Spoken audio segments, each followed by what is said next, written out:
It was on a cool autumn day that I drove from interview to interview, trying to find work. The whole week had been filled with filling out and submitting job resumes. I had just relocated to a new area, trying to start a new life for myself. I was determined, though, determined to get a job and strike out on my own. I moved away from toxic relationships and fake friends so that I could do something positive with my life. Maybe go back to college and learn a new field. Unfortunately, it turned out to be a tough day of job hunting. Reaching the end of my list of places to apply and interview at, I was starting to get discouraged. Last stop, a caretaker position at an old family residence in the rural part of town, a sort of manor sitting on several acres of old orchard.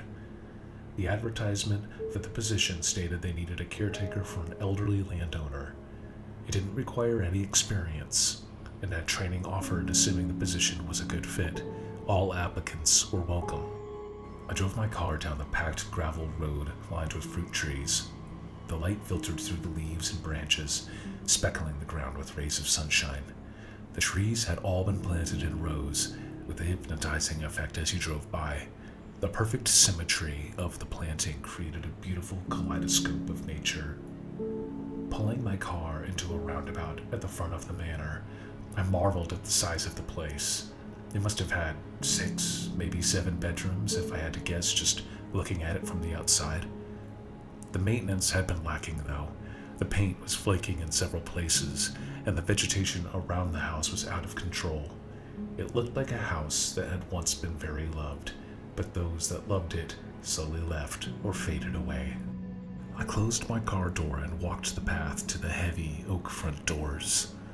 A large iron knocker hung from the door. I lifted the handle and struck it against the metal plate, which made a sound that seemed to echo loudly on the inside of the house. Moments later, I heard footsteps approach the door and they swung open. A middle-aged woman answered. She had long, dark hair and wore a quizzical but polite expression on her face as she greeted me. "Hello, can I help you?" she asked. I held up a printout of the advertisement that was posted. "Yes, ma'am. I'm here about the job that was posted online. Something about a caretaker position," I explained. Her eyes lit up immediately at this. "Oh, fantastic! Please come in. We can talk about the position in front room here," she said. She motioned for me to enter the house, which I did without thinking. As the door closed behind me, my better judgment caught up to me. The house was dimly lit, and most of the furniture in the house appeared to be covered with long sheets of cloth. A creepy feeling started in. I just walked into a stranger's house by myself. Anything could happen to me. Maybe I should go, actually," I stuttered. The lady paused, looked from me to the room, and said, "Oh, honey, there's no need to worry here." She flicked on the light switch, which illuminated the room. "My name is Callie. My mother owns this house and land.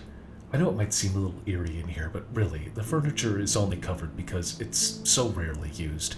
Speaking of that," she swept over to a pair of armchairs and pulled the cloth cover off of them. A cloud of dust shot into the air as she did so, but she didn't seem to mind. Feeling a little better about the candid tone of the conversation, I moved forward and helped her arrange the 2 armchairs so we could talk. I sat down on an old, Victorian-style chair, which was cushioned generously and felt more comfortable than I was expecting. The interview went extremely well. Callie seemed so down to earth and understanding. She had been in my shoes once before, young kid, looking to make their own way. She explained how the orchard used to be worked by her own family.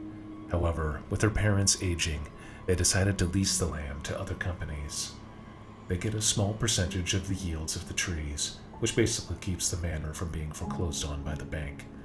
There was also quite a bit of history in this place. It was apparently one of the first settlements in the area. Details about the job were straightforward enough. Callie's mother Grace was getting on in years and had had a stroke the year prior.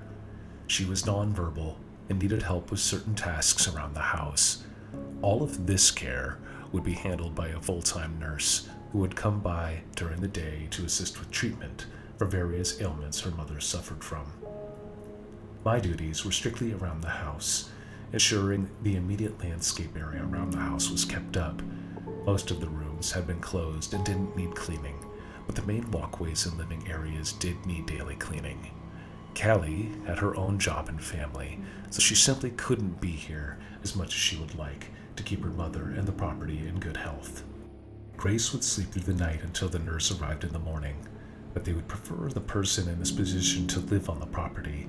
If any emergency vital monitoring of her mother were to alarm, this person would be woken up and could alert authorities or perform basic trained care.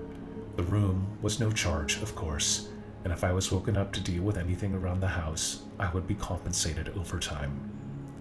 This really seemed like the perfect opportunity.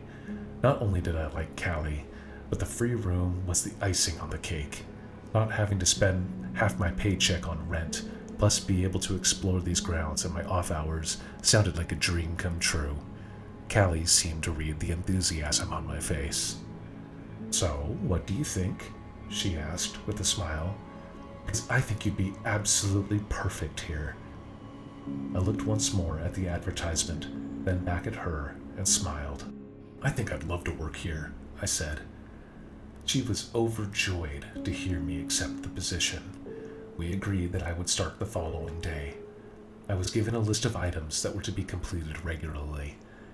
I took it and eagerly went to my temporary lodging in town to prepare for my move to this new opportunity. The next day I happily turned in the key to the motel and drove my car to the manor.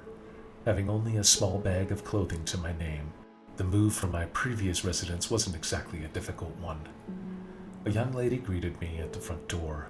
She explained that she was the nurse, and that the homeowners had left instructions about my room in the main entryway. Otherwise, she would be mainly focused on Grace's care and to pay her no mind. I found a handwritten note inside the main doorway. It had a key to the main house door and directions to my room. The space they had laid out for me was gigantic. I'd never been in a room this large, let alone slept in one. The bed was made of solid wood, skillfully carved to look like the bark of a tree. The trimmings were artfully crafted to have the shape of leaves and carried the orchard theme throughout. I set my bag down and began putting my clothes in a nearby dresser. Reaching the bottom of my bag, I found the to-do list I received from Callie. I quickly got started on vacuuming the main pathways of the house, cleaning up dishes in the kitchen, all of the routine things one would do to keep up a house.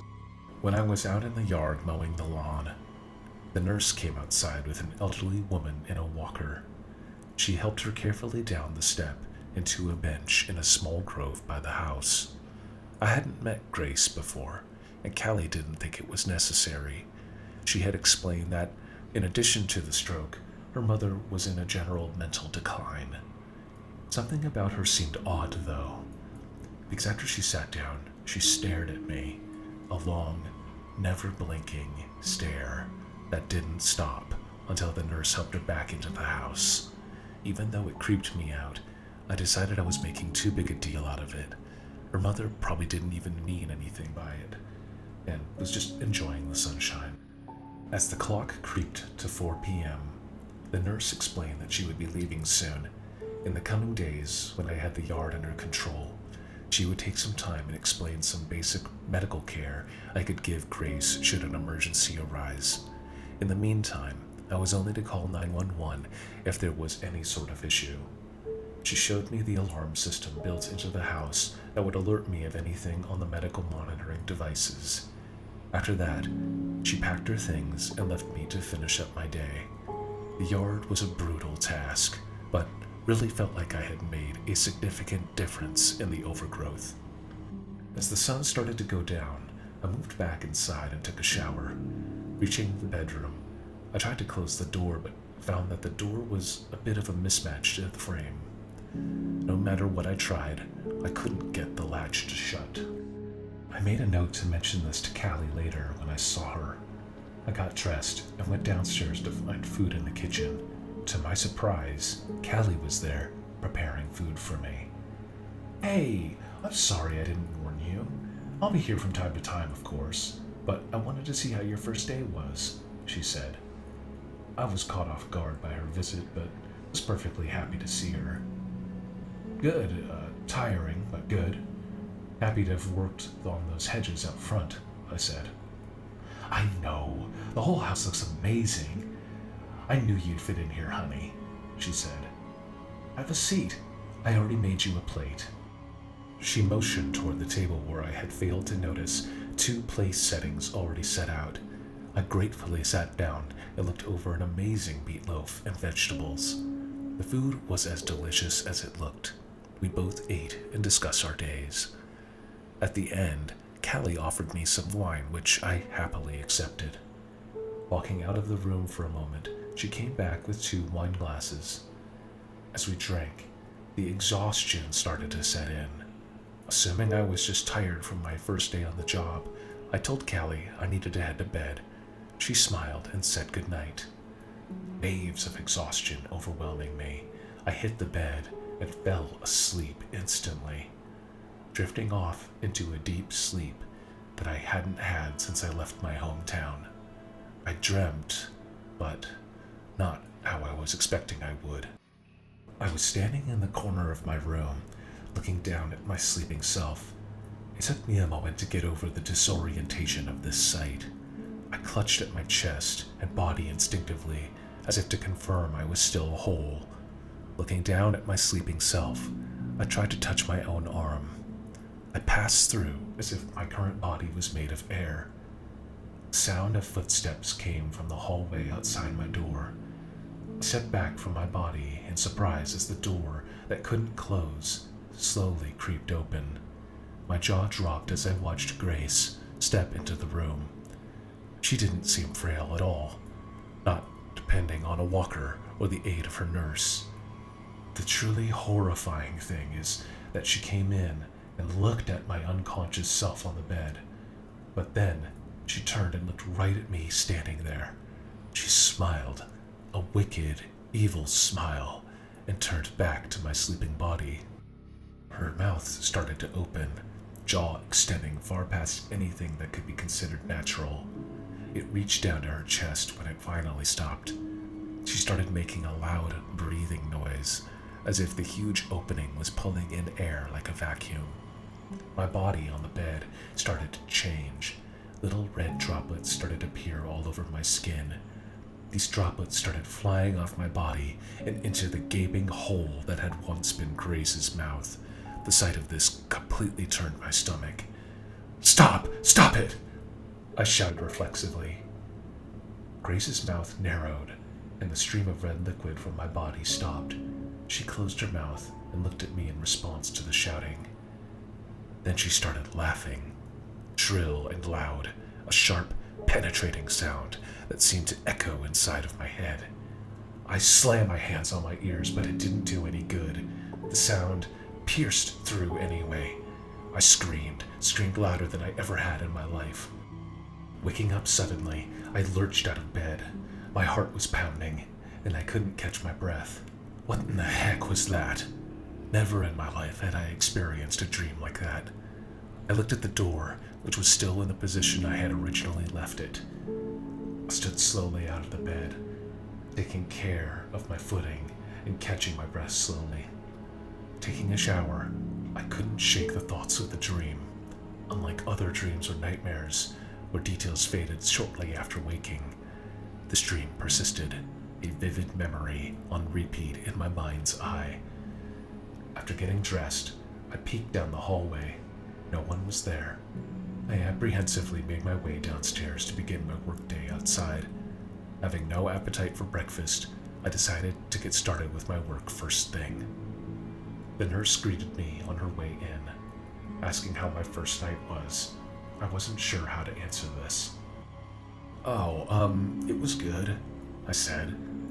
What else could I tell her? I wasn't even sure I believed what happened yesterday. Good, she said in reply. Well, have a nice day.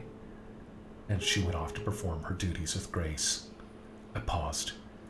I knew I needed to get started with my day, but something was sincerely wrong and I couldn't shake it. I went into the kitchen and looked around. Callie had done the dishes from dinner the previous night. The wine bottle sat on the counter by the trash container, undoubtedly waiting for me to take it out. I looked at it, unsure of what I was even searching for. The darkened glass sat there benignly, as if wearing its innocence. I had no evidence at all that anything sinister beyond a bad dream had happened, but I couldn't mistake the instinctual feeling that I was in trouble. I went outside to work my day, which consisted of continuing to clean up the garden, pruning the hedges, and cleaning up tree litter around the perimeter of the house. Around midday, the nurse brought Grace out for some time in the garden. She sat her down on the bench in the sunlight. Then she came over to speak with me. "You've done such a great job out here. I can tell Grace loves it. She's been wanting to come out here every day you've been working it," she explained. I looked over at Grace at the mention of her name. She was staring at me again, except this time, the stare was accompanied by a smile. Was I going crazy? This is just a sweet old lady, right? I smiled back, trying to push away the thoughts of the dream from last night. I continued my work outside until the sun started to set. As I was cleaning up the yard tools in the shed, Callie came walking up the main path to the manor. "Hi, honey. Dinner was so fun last night, I thought we could do it again. Don't worry about any of the cooking, I'll take care of it. You go get cleaned up. Looks great out here," she said. She swept by me straight into the house.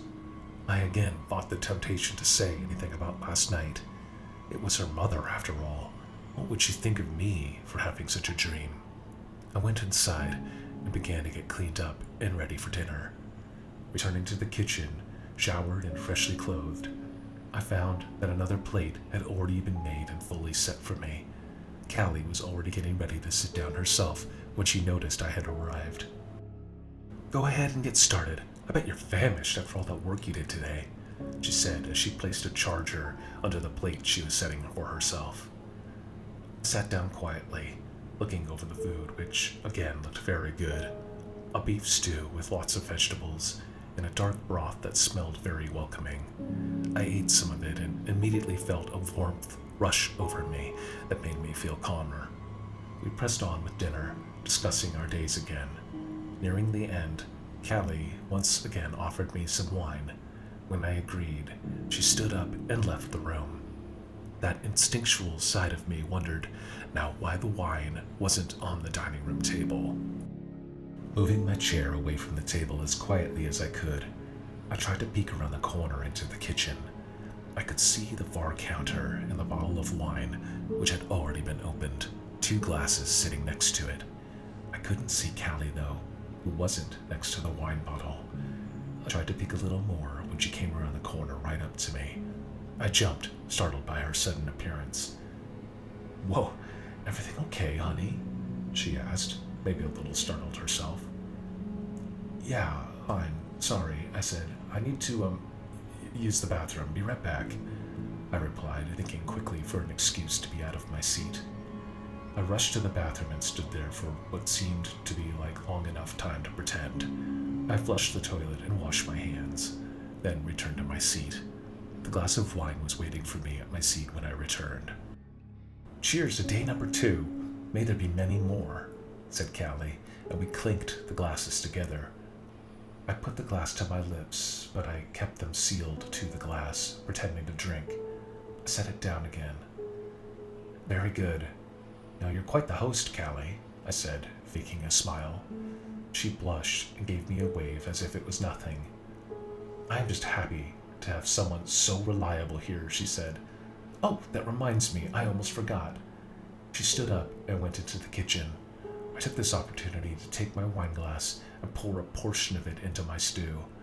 I stirred with my spoon to hide the wine in the dark broth of the meal.